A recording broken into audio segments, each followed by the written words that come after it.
अस्सलाम वालेकुम everyone, this is Hamza from Info Factoids. उम्मीद करता हूँ सब खैरियत से होंगे, ठीक ठाक होंगे। अच्छा, आज हम थोड़ी बात करेंगे चैट जीपीटी के बारे में कि चैट जीपीटी को यूज़ किस तरह करना है।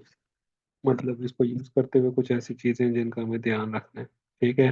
आज का लेक्चर थोड़ा थ्योरेटिकल होगा। अच्छा, इसमें अब कुछ चीज़ें हैं जिसमें पहली ये है कि चैट जीपीटी से अगर आपने कुछ पूछना है तो उसको पहले आप अ, ये यकीन दिलाओ कि वो उस चीज़ में एक्सपर्ट है। ठीक है। मतलब अगर आप डिजिटल मार्केटिंग का कोई उससे चीज़ लिखवाना चाहते हैं, कुछ पूछना चाहते हैं, तो आप पहले उसे ये कहो कि यार आप एक डिजिटल मार्केटिंग एक्सपर्ट हो जिसका 20 साल 15 साल का एक्सपीरियंस है। फिर उसके बाद आप अपना जो क्वेश्चन है जो आप उससे चाहते हो पूछना वो आप पूछो। ठीक है। वो फिर 20 साल के एक्सपीरियंस के हिसाब से आपको जवाब देगा। ठीक है। तो फॉर एग्जांपल, अगर आप कॉपी राइटर हो तो आप उसको कहोगे कि you are a professional copywriter. You have been providing copywriting services for let's say 20 years, and you specialize in writing copy for businesses. ठीक है। मतलब ये दो चार लाइनें आपने उसको शुरू में बतानी है, उसको यकीन दिलाने के लिए कि यार आप इस फील्ड में एक्सपर्ट हो। उसके बाद आप फिर अपना उससे जो भी आगे क्यूरी है वो आप उससे पूछेंगे। ठीक है। अच्छा, ये होगी पहली चीज़ कि पहले चैट जीपीटी को एक आप लेट्स से आइडेंटिटी दें जिस भी फील्ड में आप काम कर रहे हैं। ठीक है। अच्छा, अब आ जाए जी दूसरी टिप। टिप नंबर 2 वो ये है कि आप उसको अपना जो ऑब्जेक्टिव है ना, जो चीज़ आपको चाहिए वो उसे क्लियर करें। फॉर एग्जांपल कि आप जो भी उससे पूछना चाह रहे हैं ना, तो वो उसको जो चीज़ आपको उससे चाहिए ना वो चीज़ आप उसको बताओ। मतलब टू बी स्पेसिफिक जो है ना, आपने उससे पूछना है कि यार मुझे ये चीज़ें चाहिए, ये चीज़ें मेरे पास हैं, अब ये चीज़ें मुझे चाहिए। मतलब स्पेसिफिक हर चीज़ आपने स्पेसिफिक उससे जो है ना पूछनी है और उसको बतानी है। ठीक है। तो ये होगी दूसरी टिप। अच्छा, अब आ जाए तीसरी टिप नंबर 3 पे।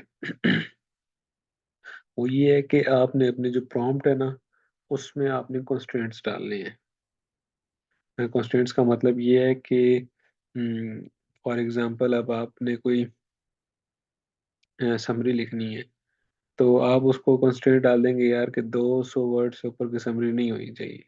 मतलब लिमिटेशंस डाल दी है बेसिकली आपने उसको। ठीक है। कि ये चीज़ें मुझे चाहिए और ये चीज़ें उसमें नहीं होनी चाहिए, ये बेसिकली कंस्ट्रेंट्स हैं। मतलब एक लिमिट तक आपने उसको जो है ना लिमिट कर दी है चैट जीपीटी को। ये कंस्ट्रेंट्स होते हैं कि आप अपने प्रॉम्प्ट में कंस्ट्रेंट्स डाल दें ताकि जो चैट जीपीटी है वो उन कंस्ट्रेंट्स के अंदर रह के आपको जवाब दे। ठीक है। अच्छा, इसके अलावा ये टिप नंबर 4 जो है वो है कि चैट जीपीटी को आप एक स्ट्रक्चर दें बेसिकली जो वो फॉलो करे। मतलब उसको एक रोड मैप पूरा बताएं आप उस प्रॉम्प्ट में, उस क्वेश्चन से रिलेटेड जो भी आपका क्वेश्चन है जिस फील्ड से रिलेटेड उसको पहले पूरा एक जो है ना उसको रोड मैप बताएं। ठीक है। इसके अलावा आप ये होगी टिप नंबर 4। मतलब टिप नंबर 4 बेसिकली ये है ना कि कुछ ट्रिक्स एंड टिप्स होती हैं जो आप उसको परसुएट करने के लिए या उसको एक एंगेजिंग कंटेंट बनाने के लिए आप चैट जीपीटी को बताएं कि यार मुझे ये चीज़ें जो हैं मेरे पास हैं और ये चीज़ें मुझे इससे चाहिए, डिजायर्ड है। एक पूरा उसको स्ट्रक्चर बना के दें, इस स्ट्रक्चर में रहते हुए वो काम करे। ठीक है। अच्छा, अब आ जाइए टिप नंबर 5 में।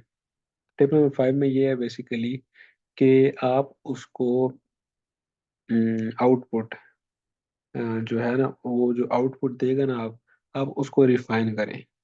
उससे जो है ना उसको मतलब जो आउटपुट वो दे रहा है आप उसको दोबारा वो आउटपुट में चीज चेंजेस करके आप दोबारा उससे वो पूछें। मतलब आउटपुट को रिफाइन करें जिस तरह हमने पीछे पिछले लेक्चर में पढ़ा था कि बार बार प्रॉम्प्ट्स रिवाइज प्रॉम्प्ट इटरेशंस हुई थी, तो वो चीज़ आप उससे करें।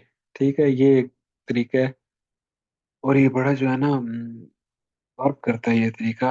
और बड़ा इंपॉर्टेंट ये टिप नंबर 5 है कि आप उससे बार बार जो है ना उसकी जो आउटपुट है उसको रिवाइज करवाएं। ठीक है। Through conversation. मतलब फॉर एग्जांपल उसने एक डाटा आपको दिया है, फॉर एग्जांपल मैथ्स मैथ्स का डाटा है। आपने उसे कहा यार मुझे अल्फ़ाबेट्स बताओ, वन 0 to 100, तो वो आपको कैसे बताएगा 0, 1, 2।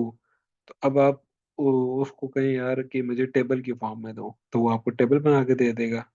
मतलब आपने अपनी आउटपुट को रिफाइन कर दी है। ठीक है। तो ये कुछ चंद टिप्स थी जिसके थ्रू आप चैट जीपीटी से मैक्सिमम जो है ना आउटपुट ले सकती हैं।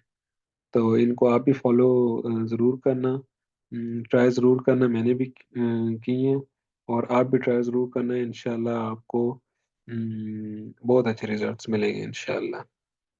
तो आज के लिए इतना ही। आज का लेक्चर थोड़ा छोटा था, तो इंशाल्लाह आगे भी इसके बारे में बात करेंगे। तो अपना ख्याल रखिएगा। अल्लाह हाफिज़।